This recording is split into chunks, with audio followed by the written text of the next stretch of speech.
Oke, selamat sore teman-teman. Kembali lagi di channel YouTube yang mudah-mudahan berfaedah. Oke, di video kali ini saya mau nunjukin ke teman-teman cara bagaimana membuat miniatur lokomotif skala HO. Nah, yang pertama, cara pertama yang harus kita lakukan adalah mencari dulu gambar ya, gambar. Nah, ini gambar ini saya cari di mesin pencarian ya, Google ya, jelas dari beberapa sisi, tapi sini yang akan saya tampilkan dua sisi aja, yaitu lokomotif BB204. Ini gambar punyanya Mas Maulana. Kalau yang ini saya kurang tahu ya punyanya siapa. Ada di Semboyan 35 kalau nggak salah sumbernya. Jadi yang pertama adalah kita cari gambarnya dulu ya di Google. Kalau bisa sebanyak mungkin dari berbagai angle ya, dari berbagai sudut pengambilan gambar supaya untuk memperlihatkan detail dari lokomotif yang akan kita buat.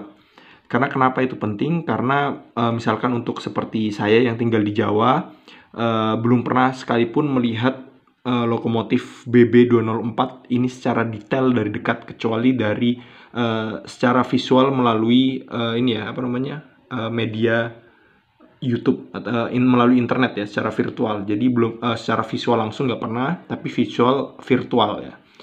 Nah, kemudian kalau udah kita dapatkan ya berbagai macam gambar, yang harus kita lakukan selanjutnya adalah membuat skala perbandingan. Nah, kalau skala perbandingan sendiri itu awalnya saya juga agak bingung, tapi saya mencoba untuk mengkomparasi dari beberapa ukuran lokomotif seperti CC201, kemudian CC205 dan CC206, sampai kemudian kita dapatkan ukuran skala ininya ya, apa namanya, skala miniaturnya. Kira-kira ini sekitar 16 cm kalau nggak salah. Kemudian lebarnya itu saya samakan dengan lokomotif-lokomotif miniatur pada umumnya di angka 3,5 cm. Kemudian tingginya ini ada di angka 5 cm dari roda sampai dengan bagian atap lokomotif nantinya. Nah, ini yang mau saya buat ini ya, ini nantinya akan menggunakan bahan akrilik 2 mm.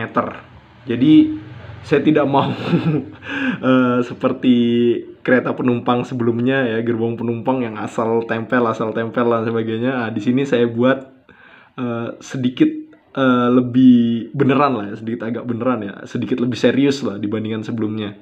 Kemudian ini juga saya dapatkan apa namanya, belajar banyak dari Mas Kunto ya, pengrajin kereta juga di Mojokerto ya, MR22 Spurcraft. Itu buatannya Ciami ya, dia tangannya itu udah kayak mesin. Jadi buatannya tuh bagus banget. Nah, saya sering apa namanya, sharing sama Mas Kunto bagaimana ininya. Cuma saya jarang mengaplikasikannya. Nah, itu dia bedanya ya. Kalau Mas Kunto itu mengaplikasikannya, dan emang dia basicnya seni mungkin ya, jadi rapi banget. Nah, kalau saya ini basicnya yang penting jadi.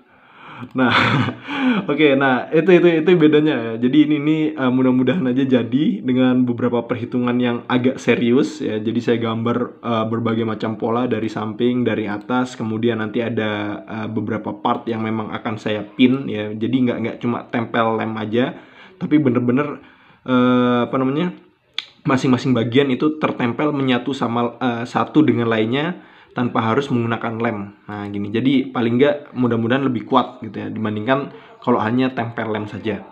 Nah, kemudian tantangan terbesar ya dari membuat miniatur lokomotif ya, selain daripada skala, itu juga desain. Nah, jadi kalau teman-teman nanya kenapa sih miniatur lokomotif yang handmade ya, atau yang bukan buatan pabrikan itu jauh lebih mahal dibandingkan yang pabrikan, karena emang detailnya susah ya teman-teman ya. Nih ya, coba saya juga baru tahu ini bikin sekitar udah 3 harian ya, 3 harian. Nah, detailnya seperti ini. Nah, ini nih saya coba hitung ada sekitar 80 part ya, 80 part, 87, 80 lah, 80-an part lah. Terakhir itu 80-an. Nah, ini ada beberapa part di sini. Saya membaginya beberapa part, membaginya menjadi beberapa part ya, menjadi beberapa bagian. Di sini ada frame bagian roda tengah. Jadi di sini saya membuatnya full akrilik. Jadi rodanya nggak pakai cetakan, nggak pakai ini. Jadi saya mencoba semuanya full akrilik. Nah, apakah bisa atau enggak? Kita lihat aja nanti. Jadi ini bagian roda tengah ya. Memang kelemahan daripada akrilik itu sulit untuk membuat detail. Tapi karena ini adalah awal, jadi kita coba dulu aja deh. Nah, ini bagian roda tengah ya, kemudian ini adalah bagian roda utamanya ya. Frame bagian depan dan belakang ya. Ini saya coba buat menggunakan grafir nantinya. Kemudian ini rodanya. Jadi ini ada roda, kemudian ini bibir rodanya yang ukurannya agak lebih besar daripada rodanya. Kemudian di sini ya, ini ada frame ya, sasis. Ini sasis bawah ya, kemudian ini sasis utama yang atasnya. Jadi nanti semuanya akan kepin ke bagian ini, sasis utama ini. Nah, ini dia kepin ke bagian ini. Sasis utama ini banyak lubang-lubang ya, lubang-lubang. Nanti karena semuanya nanti akan menempel ke bagian ini.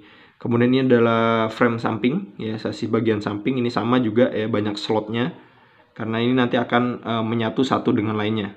Nah, ini dia frame sasis. Jadi kalau melihat sih harusnya kuat ya dibandingkan cuma tempelan-tempelan gitu ya. Tapi ya nanti kita lihat aja, ini masih eksperimen. Nah, ini eksperimen, ini desain ya, desain awal. Nah, kemudian ini bagian atap lokomotif. Saya buat sedemikian rupa, mudah-mudahan ukurannya pas ya. Kemudian ini bagian kipasnya ya, bagian kipas belakang, ini bagian sini nanti ya, agak tengah sini. Kemudian bagian kabin lokomotif saya buat seperti ini ya, ini bagian atas nanti, kemudian bagian bawah samping, ini bagian depan ya, bagian kap depan, ini bagian atas ya, kotak moncongnya itu ya di sini. Ini juga kita buat tempat untuk pinnya nanti ya, jadi saling terhubung satu dengan lainnya. Kemudian ini bagian mesin bagian belakang. Nah, ini dia.